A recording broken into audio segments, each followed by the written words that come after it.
बात है कि विज़न का और मिशन का वो हम लोग बता सकते हैं, हमारी मैनिफेस्टो की हम बात कर सकते हैं। देखिए, हमारे मैनिफेस्टो में सबसे पहले है कि हम लोग आएँगे तो झारखंडियों के लिए जो सबसे बड़ी लड़ाई है, जो सबसे बड़ा मुद्दा है हमारा झारखंड के लिए और झारखंड के हित के लिए 1932 का खतियान। तो हम लोग 1932 का खतियान आधारित स्थानीय नीति लाएँगे और उसके बाद लाने के बाद हम लोग झारखंडियों को आइडेंटिफ़ाई करेंगे, परिभाषित करेंगे कि झारखंड में झारखंडी कौन है। जब झारखंड में झारखंडी कौन है ये परिभाषित हो जाएगा तो दूसरा कॉलम हमारे मैनिफेस्टो में स्थानीयता की, ये स्थानीयता हम लोग निर्गत करेंगे। उनमें से निर्गत करने का आधार रहेगा कागजात के आधार पर, ज़मीन रसीद के आधार पर, खतियान के आधार पर उसको ये कर देंगे, स्थानीयता निर्गत करेंगे।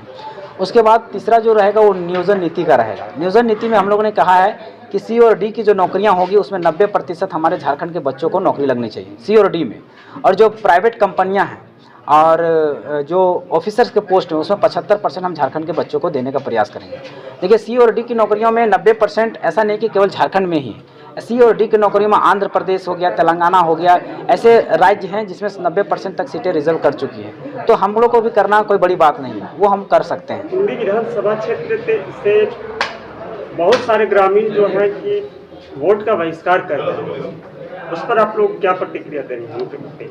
नहीं, देखिए, वोट का तो बहिष्कार नहीं होना चाहिए, पर नेता का बहिष्कार होना चाहिए। जिसको आपने बार बार चुना है, एक बार नहीं, दो बार नहीं, तीन बार नहीं, और आपके बाल बच्चों के लिए, आपके भविष्य के लिए अगर कोई कार्य नहीं किया हो तो उनका बहिष्कार होना चाहिए, लेकिन वोट का बहिष्कार नहीं होना चाहिए। ये आपका लोकतंत्र में अधिकार दिया गया है। ये बाबा साहेब अम्बेडकर ने जब संविधान लिखे थे तो उन्होंने एक बात कहा था कि हम एक वोट एक देश एक वोट लाकर हम समानता लाने की बात तो किए हैं, लेकिन यहाँ के गरीब, शोषित, मजदूर, पीड़ित किसान अगर अपने वोटों का वैल्यू, अपने वोटों का महत्व नहीं समझेगा तो इनका शोषण सदियों तक होता रहेगा। और कहीं ना कहीं दुर्भाग्य की बात है कि भारत को आज़ाद हुए 75 साल हो गए और झारखंड के अलग हुए 24 साल हो गए और हम अपने वोटों का वैल्यू नहीं समझ पाए, हम अपने वोटों का महत्व नहीं समझ पाए। हम लोभ लालच में फंसकर वोट करते हैं, दारू में, मुर्गा में, पेट्रोल में, धोती में, साड़ी में, लुंगी में, गमछा में, 5 किलो चार में, 1000 टका में वोट करते हैं, जिस कारण से हमारी स्थिति परिस्थिति है।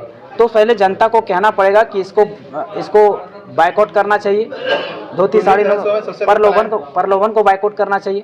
इसको बायकॉट करने के बाद एक अच्छे प्रतिनिधि का चुनाव करना चाहिए, तब जाके चीज़ें होंगी। वोट का बहिष्कार कहीं तक भी उचित नहीं है। नेता का बहिष्कार उचित हो सकता है, वोट का बहिष्कार उचित नहीं है। टुंडी विधानसभा में सबसे अधिक युवाओं का पलायन हो रहा है, इस पर आपकी क्या राय है? हाँ, ये बहुत बड़ा मुद्दा है। झारखंड का मुद्दा भी है और टुंडी विधानसभा क्षेत्र का भी मुद्दा है।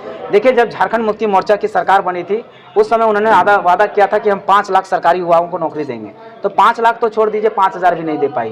दूसरी बात, 2019 में जब जेएमएम की सरकार बनी उस समय झारखंड की बेरोजगारी दर जो थी वो थी 12%, जो अभी बढ़कर 18% हो गई है। 18% युवा यानी 3.5 करोड़ आबादी के, यानी 60 लाख युवा लोग बेरोजगार। 60 लाख में युवा पीढ़ी को निकाल दें तो 30 लाख। चलिए, उसको भी नहीं मानते हैं, सरकार के ही आंकड़े को लेते हैं तो कार्मिक विभाग की डाटा है, जब हेमंत सोरेन की सरकार ने कही थी कि हम 5000 7000 बेरोजगारी भत्ता देंगे, जो नहीं दे पाई, उस समय उन्होंने रजिस्ट्रेशन करवाया था, जिसमें 10 लाख छात्रों ने जो ग्रेजुएशन कर चुके हैं, पीजी पीएचडी कर चुके हैं, उन्होंने रजिस्ट्रेशन करवाया था। और जितने भी युवा पीढ़ी आप देख रहे हैं इन्होंने भी रजिस्ट्रेशन करवाया था। तो उन्हीं के आंकड़ों को मान लें तो 10 लाख युवा पीढ़ी बेरोजगार है, जो बेरोजगारी की समस्या जो सबसे बड़ी है। अब बात आती है कि सरकार तो पूरा नहीं कर पाई, अब बात आती है कि हम लोग कैसे पूरा करेंगे। तो देखिए, सबसे पहले हमने कहा है कि सबसे पहले हम लोग नियोजन नीति बनाएंगे, सबसे पहले झारखंडियों का आइडेंटिफाई करेंगे। जब ये 2 चीज़ें हो जाएंगी उसके बाद हम लोग प्राइवेट कंपनियों में 75% देने की बात की है, आउटसोर्सिंग कंपनियों में 75% करने की बात की है। तो देखिए, अभी हमारे पास 2800 लिस्टेड कंपनी, रजिस्टर्ड कंपनियां हैं, जिसमें 15 से 20 हज़ार एम्प्लॉयड काम करते हैं। CCL, BCCL, Tata, Medanta, Usha Martin जैसे बड़ी बड़ी कंपनियां हैं जिसमें लाखों एम्प्लॉयज़ काम करते हैं। तो उसमें अगर हम 75% एम्प्लॉयमेंट देते हैं और एक को मान लेते हैं कि 5000 एम्प्लॉयमेंट करेंगे, तो सोच लीजिए कितने लोगों को रोजगार मिलेगा। तो पहले यहाँ देंगे, टुंडी विधानसभा की बातें आते हैं। उसके बाद हमारे यहाँ सरकारी नौकरियों में 5.5 लाख पोस्ट खाली हैं, 5.5 लाख पोस्ट हैं, जिसमें 3.5 लाख पोस्ट खाली हैं। तो स्थानीय नीति, नियोजन नीति अभी 24 सालों के झारखंड में नहीं बन पाई, उसको बनाकर हम पहले 3.5 लाख पोस्ट में भरने का काम करेंगे। और जब 3.5 लाख पोस्ट में भरेंगे और 3.5 लाख घरों में अगर नौकरियां जाएंगी तो उसके 8 सदस्यों को, 8 या 24 लाख परिवारों को भला होगा। तो इस तरह से करेंगे। उसके बाद टुंडी का जहाँ तक बात है, यहाँ हम देखें कि पलायन की समस्या, शिक्षा की समस्या, स्वास्थ्य की समस्या बहुत ही गंभीर है। सही बात है, यहाँ के लोग इतना सामने धनबाद है, लेकिन यहाँ के लोग घट्टा मड़ुआ लपसी जो है सुबह सुबह पैक करते हैं अपने थाली में कटोरा में और चले जाते हैं धनबाद के किसी चौक चौराहे में इंतजार करते हैं कि कोई हमें नली गली साफ करने का भी नौकरी दे दे। तो ये झारखंड के लिए बहुत ही दुर्भाग्य का विषय है और खास करके टुंडी के लिए भी है। तो सबसे पहले प्राइवेट कंपनियों में इनको हम इन्वॉल्व करने का काम करेंगे, दूसरा सरकारी नौकरियों में इनको देने का काम करेंगे। जब बच जाएंगे तो MSME के तहत लघु उद्योग के स्थापना करके हम लोग इसको रोजगार देने का काम करेंगे।